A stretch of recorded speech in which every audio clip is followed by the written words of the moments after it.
10 KG খাসি, 3 KG পেঁয়াজ, গোলমরিচ, long, এলাচি তেলে দিয়ে ফ্রাই করতে আছি।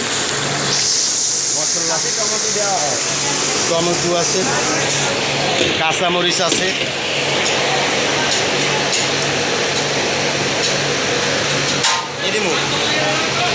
হলুদ মরিচ 300, লবণ 300, 10 কেজি খাসিতে।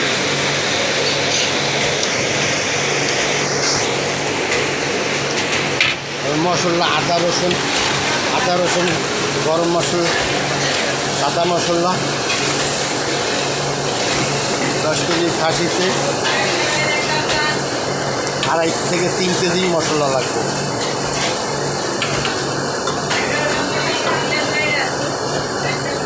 আড়াই কেজি দিলে মোটামুটি, 3 কেজি দিলে পারফেক্ট। আপনি 1 কেজি কমও দিতে পারেন।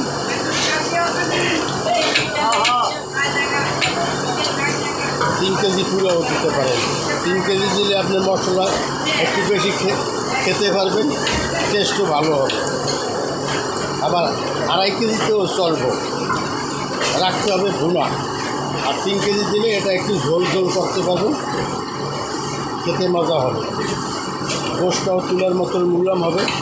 এখানে জয়ফল জটিক দেওয়া আছে, সিরকা দেওয়া আছে, খাসিটা দুর্গন্ধ দূর করা। হ্যাঁ, এখন খাসি দেওয়া হচ্ছে। মশলাটা একটু ভুনা করলাম, এখন খাসি দেওয়া কষাতে হবে, ভুনতে হবে। ভোনার পরে ঝোল লাগাই দেব।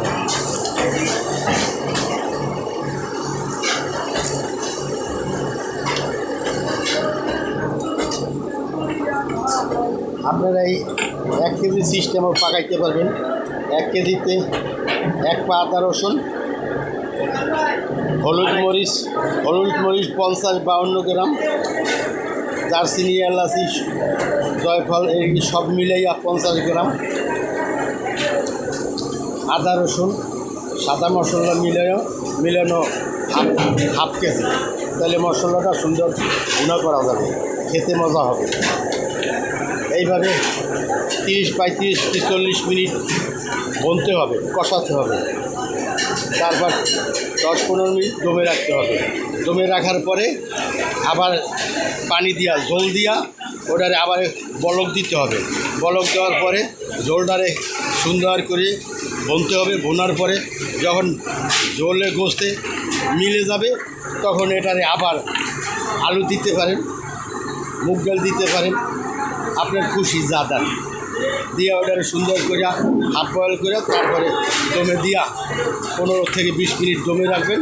খাসি যখন চেক করবেন মুলাম হয়েছে কি না, তখন আপনি খাসি চেক করে পরিবেশন করতে পারবেন। এটাই সিস্টেম।